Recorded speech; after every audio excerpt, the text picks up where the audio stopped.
How to turn the sound off or on in PhotoMath app. I'm gonna guide you through the process on how to do it. Let's get started. First of all, on your phone, make sure that you've already installed the PhotoMath app. After you are downloaded the app, launch the app on your phone. You don't need to sign up or log into your account in order to access this app.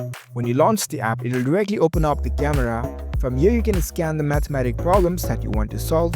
In order to scan the problem, make sure that you have some mathematical problems.